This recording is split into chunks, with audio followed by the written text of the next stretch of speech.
एक गांव में दो बहनें रहती थी, पूजा और राधा। दोनों अनाथ थी कि उनके माँ बाप एक हादसे में चल बसे थे। पूजा 18 साल की थी और राधा सिर्फ 15 साल की। दोनों अपनी छोटी सी झोपड़ी में रहती थी और अपना गुजारा करने के लिए दिन भर मेहनत करती थी। पूजा गांव के खेतों में काम करती थी, जबकि राधा घर के काम संभालती और थोड़ा बहुत सिलाई का काम करती थी। दोनों बहनें एक दूसरे का सहारा थी। भले ही उनके पास दौलत नहीं थी, लेकिन उनका दिल बड़ा था और हमेशा दूसरों की मदद करना चाहती थी। राधा अक्सर एक सपना देखती थी, एक दिन उनका अपना बड़ा सा घर होगा जिसमें सुंदर सा किचन हो। वो हमेशा कहती थी, दीदी एक दिन हमारे पास सोने चांदी का जादुई किचन होगा जिससे हम गरीबों की मदद कर सके। अरे छोटी, सपने देखने में क्या जाता है, बस मेहनत करते रहो, एक दिन हमारी भी तकदीर बदलेगी। एक दिन जब दोनों बहनें अपने दिन भर का काम खत्म करके घर लौट रही थी, रास्ते में उन्हें एक बूढ़ी औरत मिली। वो बूढ़ी औरत बहुत थकी हुई थी, उसके कपड़े पुराने और गंदे थे। उस औरत ने कहा, बेटी मैं बहुत थक गई हूँ और भूखी भी हूँ, क्या तुम दोनों मुझे खाने के लिए दे सकती हो? हाँ हाँ दादी माँ, आप हमारे घर चलिए, हम आपको खाना खिलाएंगे। हाँ हाँ दादी अम्मा, हमारा घर पास में ही है, चलिए वहाँ चलिए, थोड़ा सा आराम कर लीजिए और थोड़ा सा खाना भी खा लीजिए। दोनों ने बूढ़ी औरत को अपनी छोटे से घर ले जाकर पानी पिलाया और खाना दिया। राधा ने तुरंत रोटी और सब्जी बनाई और बूढ़ी औरत बिना कुछ कहे खाने लगी। खाना खत्म करने के बाद वो औरत मुस्कुराई और बोली, तुम दोनों लड़कियां बहुत अच्छी हो, तुमने बिना मुझे जाने पहचाने मदद की, इसका मैं हमेशा आभारी रहूंगी। मैं तुम्हें एक अनमोल तोहफा देना चाहती हूँ। ये सुनकर दोनों बहनें खुश हो गई। दादी माँ, हमें किसी चीज की जरूरत नहीं है, आपका आशीर्वाद ही हमारे लिए काफी है। ये सिर्फ आशीर्वाद नहीं, ये तुम्हारी मेहनत और अच्छाई का फल है। ये कहकर उस बूढ़ी औरत ने अपने जेब से एक छोटी सी थैली निकाली जिसमें 2 छोटी चाबियां थी। एक चाबी पर सोना बना था और दूसरी चाबी चांदी से। ये दोनों चाबियां तुम्हारे लिए हैं, इन्हें अपने किचन में इस्तेमाल करो, इनका जादू देखना, तुम्हारे जीवन की सारी मुश्किलें दूर हो जाएंगी। पूजा और राधा समझ नहीं पाई कि ये क्या हो रहा है, लेकिन उन्होंने चाबियां ले ली। क्या सच में ये कुछ जादू की चाबियां हैं दीदी? मुझे तो अजीब सा लग रहा है। छोटी, ये तो बस उनका आशीर्वाद है, जादू का तो मुझे पता नहीं, देखते हैं इसमें क्या जादू है। वो बूढ़ी औरत वहाँ से चली गई। रात को जब सो रहे थे, राधा के मन में ख्याल आया। उसने सोचा कि क्यों ना ये चाबियों को आजमाया जाए। उसने पहले सोने वाली चाबी उठाई और किचन का ताले में डाला। जैसे ही उसने चाबी घुमाई, एक तेज चमक हुई और पूरा किचन सोने का बन गया। किचन पूरा का पूरा मॉडर्न जैसा लग रहा था। ये देखकर राधा पूरी तरह चौंक गई। उसने अपनी दीदी को उठाया।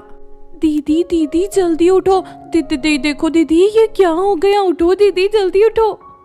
पूजा ने नींद से उठकर देखा और उसके होश उड़ गए। किचन का हर एक कोना सोना बन चुका था, दीवारें, बर्तन, चूल्हा, सब कुछ। ये कैसे हो गया? ये तो सच में सोना है। वो चाबी दीदी, बूढ़ी औरत की चाबी ने हमारे किचन को सोने का बना दिया है, वो तो बिल्कुल सच कह रही थी। राधा, तुम सच में समझदार हो, मैं तो इस बात को मजाक समझ रही थी। फिर राधा ने चांदी की चाबी उठाई और अपने एक कमरे का ताला खोला। इस बार किचन सब कुछ चांदी का बन गया था। दोनों बहनें खुशी से झूम उठी। गांव के लोगों को ये बात जल्दी पता चल गई और सब लोग उनका किचन देखने आने लगे।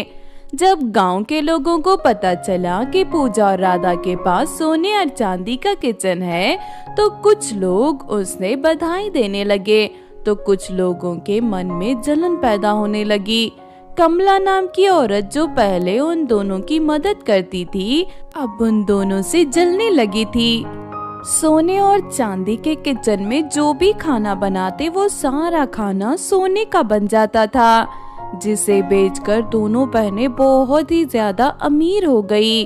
ये देखकर कमला के होश उड़ गए। तुम दोनों तो अब बड़े अमीर बन गए हो, सोने चांदी का किचन, तुम्हें अब तो कुछ काम करने की भी जरूरत नहीं होगी।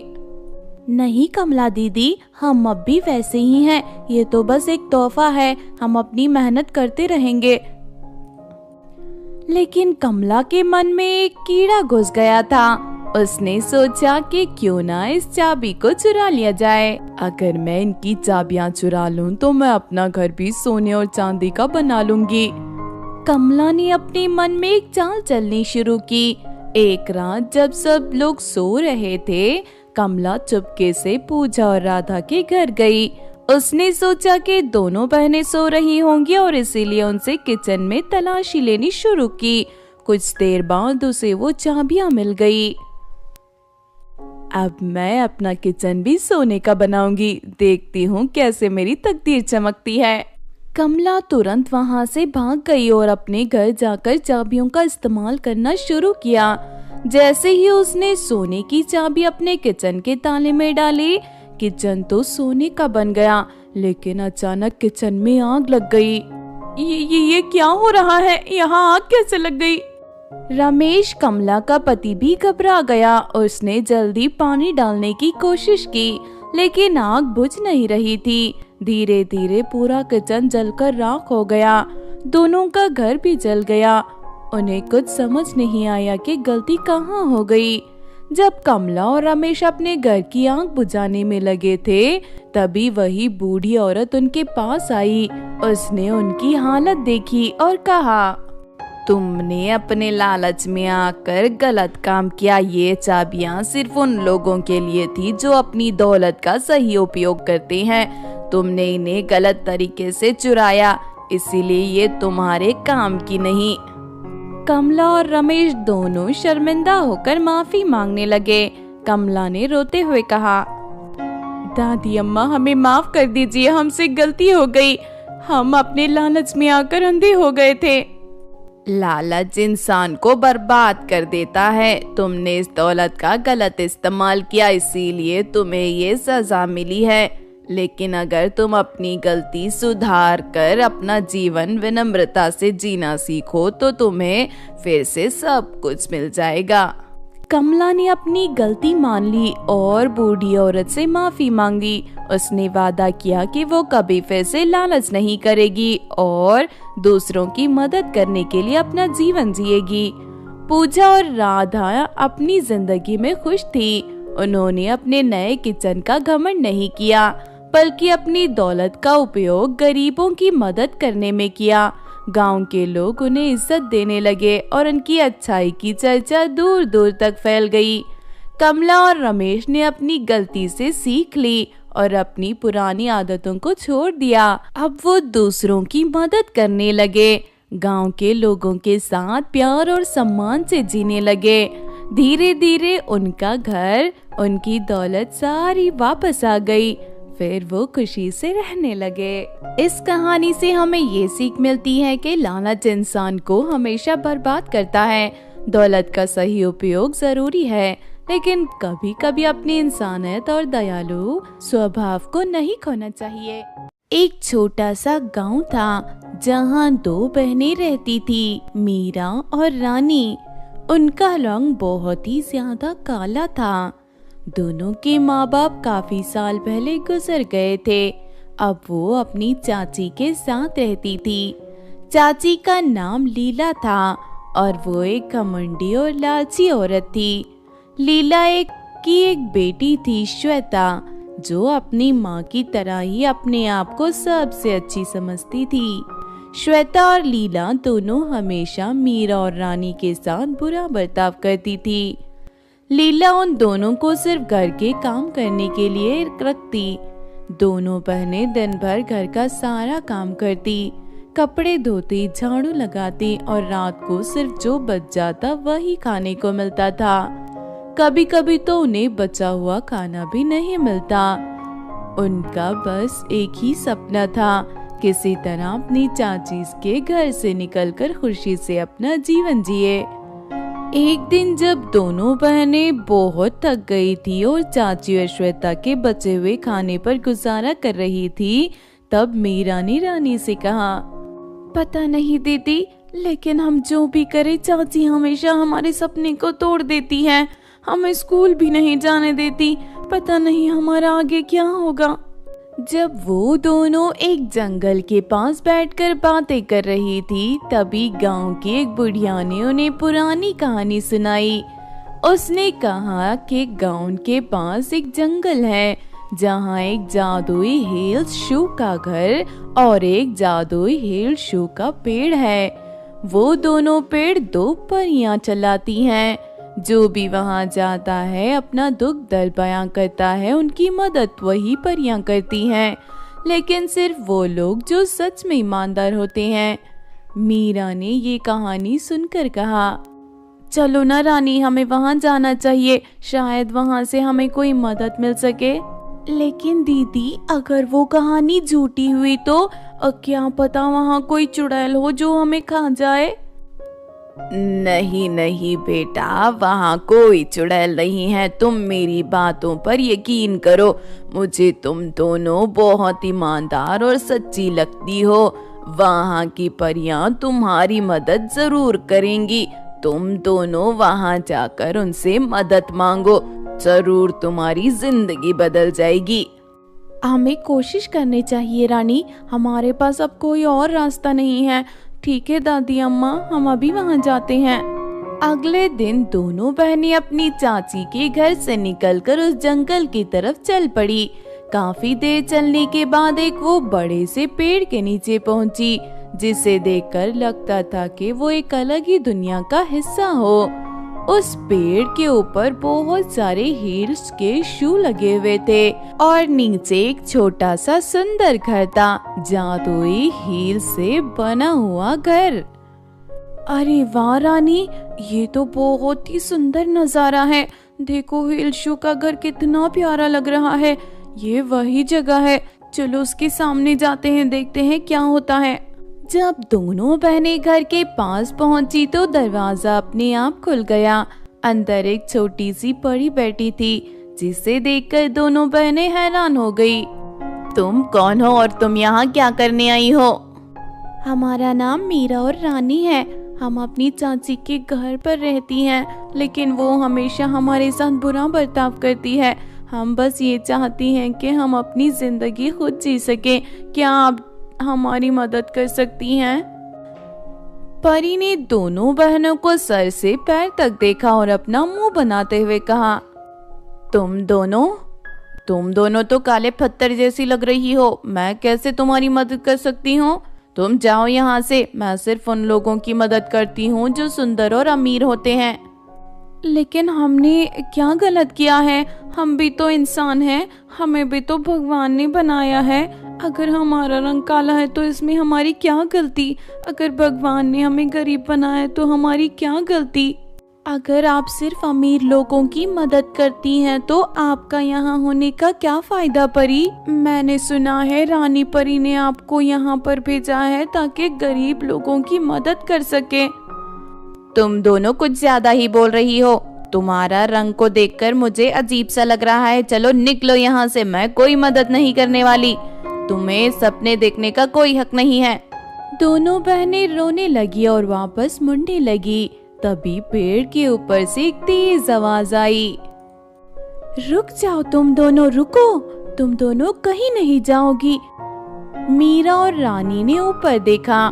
पेड़ की एक टहनी पर एक सुंदर परी बैठी थी जो उस पेड़ की रखवाली करती थी। उसने गुस्से से जादुई हील शू के घर की परी को घूर कर देखा और कहा, देखो परी, हम दोनों यहाँ पर इसीलिए हैं ताकि गरीब लोगों की मदद कर सके। तुम तो दिन ब दिन घमंडी होती जा रही हो। तुम्हारी शिकायत रानी परी से करनी ही होगी। ये दोनों लड़कियां ईमानदार हैं और तुमने इनके रंग को देखकर इन्हें ठुकराया। अब तुम अपने घर के अंदर रहो, मैं इनकी मदद करूंगी। चलो जाओ अंदर। नहीं नहीं पेड़ की परी, मुझे माफ कर दो। मेरी शिकायत रानी परी से मत करना, वरना वो मुझे जेल में बंद कर देंगी। तुम दोनों मुझे माफ कर देना, मैं भी तुम्हारी मदद करूंगी। परी ने पेड़ से 2 जोड़ी जादुई शू के तोड़ लिए और अपनी जादुई छड़ी घुमाकर उन जादुई हील शू में अपनी एक रोशनी छोड़ी और उन्हें जादुई बना दिया। मीरा रानी, ये हील शू तुम दोनों के लिए हैं। इन्हें पहनो और ये तुम्हारी जिंदगी के हर मुश्किल रास्ते पर तुम्हारी मदद करेंगे। फिर जादुई हील शू के घर की परी ने अपने जादू से एक जादुई हील शू को प्रकट किया। जैसे ही उसने अपनी जादुई छड़ी की रोशनी छोड़ी, वो जादुई हील शू का घर एक बड़े हील शू के घर में बदल गया।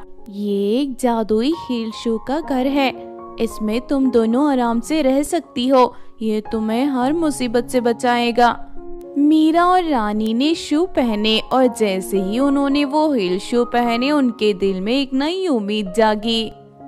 गांव में एक डांस कंपटीशन होने वाला है, तुम दोनों उसमें हिस्सा लो। ये शो तुम्हें जिताने में मदद करेंगे और जीतने के बाद तुम अपनी जिंदगी खुद जी सकोगी। दोनों बहनें जादुई हील शू के घर के अंदर गई। वो जादुई हील्स का शू हवा में उड़ने लगा और उन्हें उनके गांव पहुंचा दिया। एक हफ्ते बाद गांव में एक बड़ा डांस कंपटीशन हुआ, जिसमें श्वेता भी हिस्सा ले रही थी। लीला और श्वेता दोनों पूरा विश्वास था कि श्वेता ही जीतेगी, लेकिन मीरा और रानी ने अपनी कोशिश नहीं छोड़ी। जब कंपटीशन शुरू हुआ तो सबने श्वेता का डांस देखा और उसकी तारीफ की, लेकिन जैसे ही मीरा और रानी ने अपना डांस शुरू किया, उनके हील शू ने उन्हें ऐसा नचाया जैसे वो हवा में उड़ रही हो। सब लोग हैरान रह गए।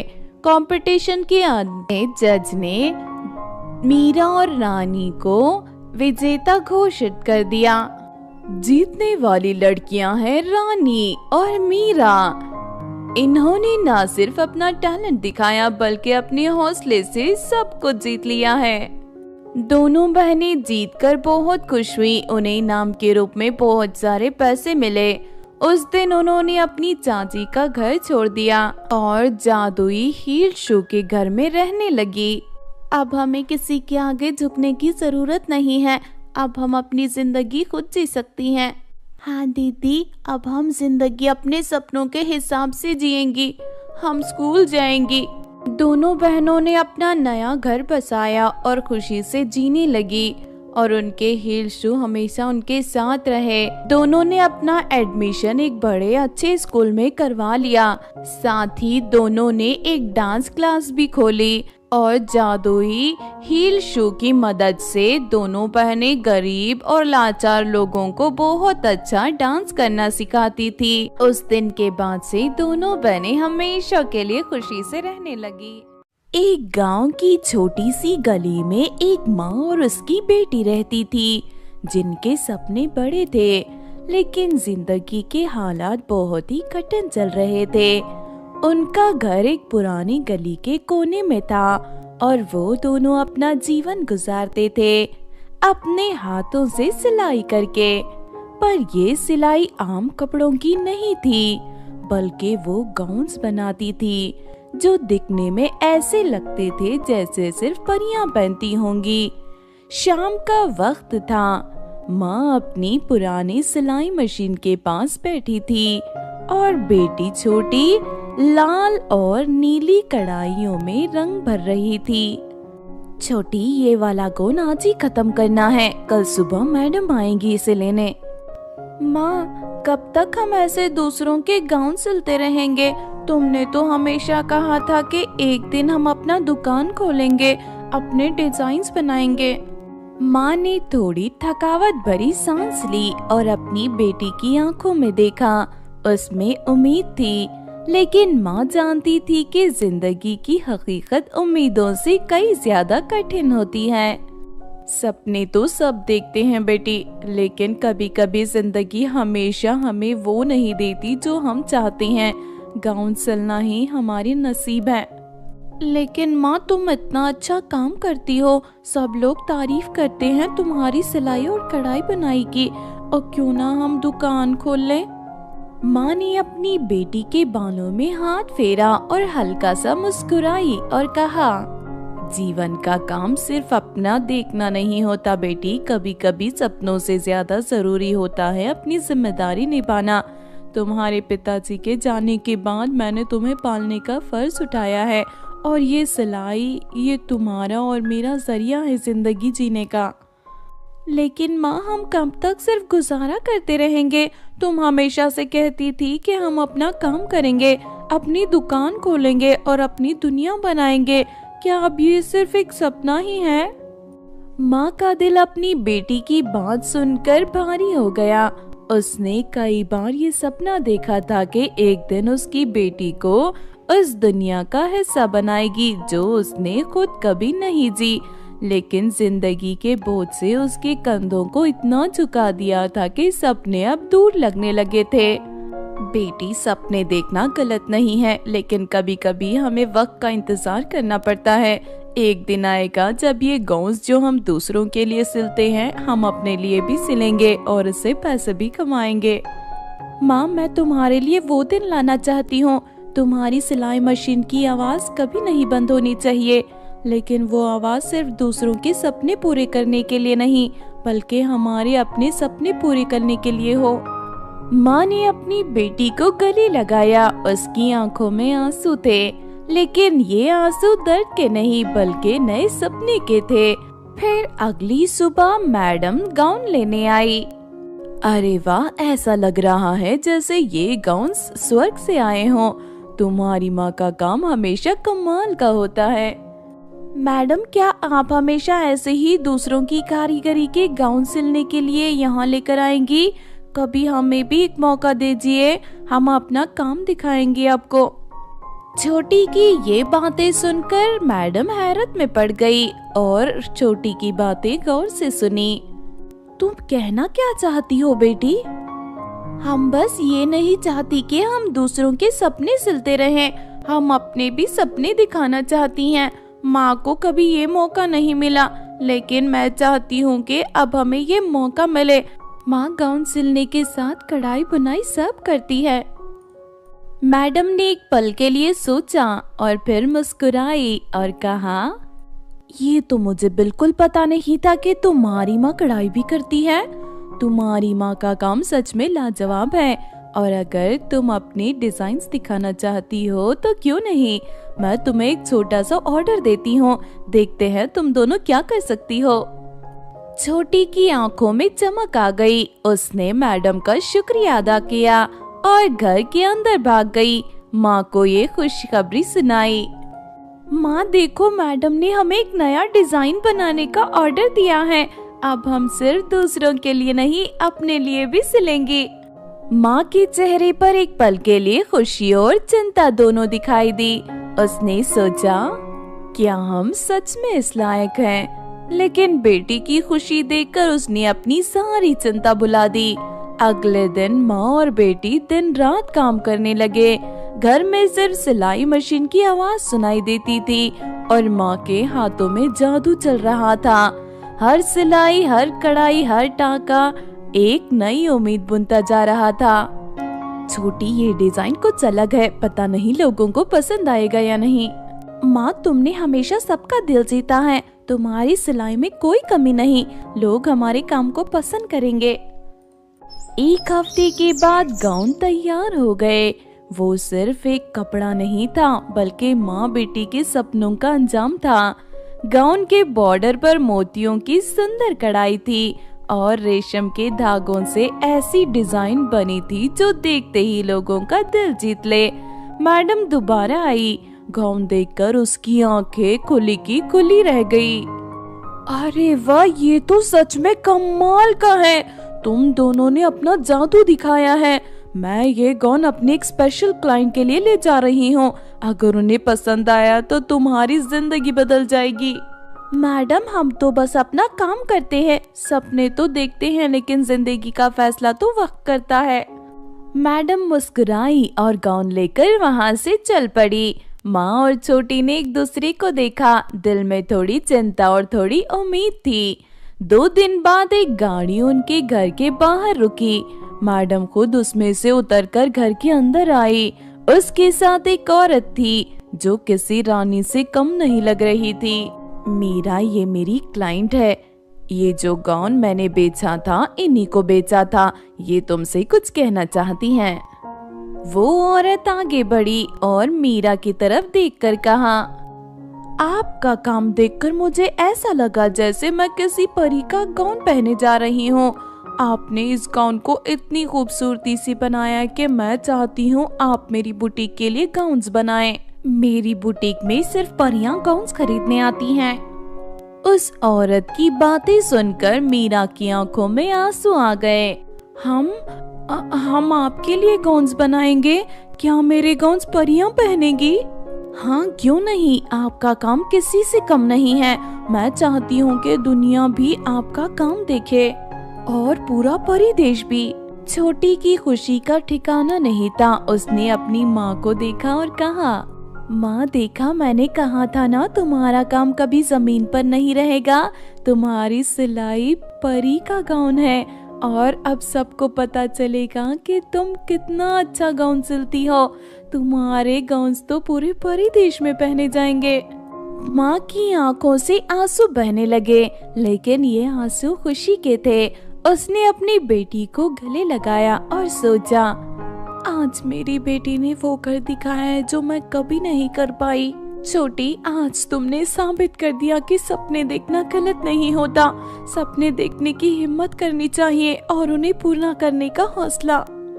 दोनों माँ बेटी उस शाम अपने नए सपने के साथ आगे बढ़ गई, जहाँ अब सिर्फ दूसरों के नहीं बल्कि अपने सपने सिल रही थी। कुछ महीने बीत गए। माँ और छोटी का काम अब पूरे शहर और पूरे परिदेश में मशहूर हो गया। उन्होंने मैडम के क्लाइंट के लिए गाउन्स बनाए जो हमेशा लोगों के बीच हिट होते गए। परिदेश में भी धीरे धीरे उनका नाम फैशन की दुनिया में छा गया। लोग उनसे गाउन सिलवाने के लिए दूर दूर से आने लगे और जल्द ही उन्हें अपनी बुटीक खोलने का फैसला किया। एक दिन जब माँ और छोटी बुटीक का नाम तय कर रहे थे, माँ ने मुस्कुराते हुए कहा, छोटी, क्या सोचा है, बुटीक का क्या नाम रखें? माँ, बुटीक का नाम तो सिर्फ एक ही हो सकता है, परियों का गाउन। ये वही सपना है जो हमने मिलकर देखा था और अब सच हो गया। माँ के चेहरे पर एक गर्व भरी मुस्कान थी। बुटीक का नाम रखा गया परियों का गाउन और धीरे धीरे उनका नाम पूरे परिदेश में मशहूर हो गया। अब उन्हें फैशन शो में बुलाया जाता, बड़े बड़े क्लाइंट से काम मिलता और उनकी बुटीक एक शानदार जगह पर शिफ्ट हो गई थी। एक दिन जब माँ अपनी बुटीक में थी, एक अमीर परिवार से रिश्ता आया। रिश्ता छोटी के लिए था, जो अब बदल गई थी, बड़ी हो गई थी, एक सक्सेसफुल डिजाइनर बन गई थी, लेकिन अपने संस्कार कभी नहीं भूली थी। रिश्ता लेकर आने वाली आंटी छोटी से मिलने बुटीक में आई थी। मैंने आपकी बेटी के बारे में सब सुना है। वो सिर्फ काम में नहीं, इंसानियत में भी लाजवाब है। हमारा बेटा विदेश से पढ़ाई करके आया है और हम चाहते हैं कि आपकी बेटी उसके साथ जिंदगी बसाए। माँ ने थोड़ा सोचा, फिर छोटी की तरफ देखा। छोटी, ये फैसला तुम्हारा होगा। क्या तुम अपनी जिंदगी का ये अगला कदम लेना चाहती हो? छोटी अब जो बड़ी हो गई थी, मुस्कुराई और हाँ कह दिया। कुछ दिनों बाद छोटी की शादी हो गई। माँ और छोटी ने अपनी मेहनत और लगन से अपनी दुनिया बनाई। छोटी का एक अपना परिवार था और माँ के सपने पूरे हो चुके थे। जिंदगी ने दोनों को जो दिया वो किसी ख्वाब से कम नहीं था। छोटी अब एक अमीर परिवार में थी, लेकिन अपनी माँ के सपने को कभी नहीं भूली। दोनों माँ बेटी का रिश्ता हमेशा मजबूत रहा। उन्होंने मिलकर अपना सपना परियों का गाँव को आगे बढ़ाया और खुशी से अपनी जिंदगी जीने लगी।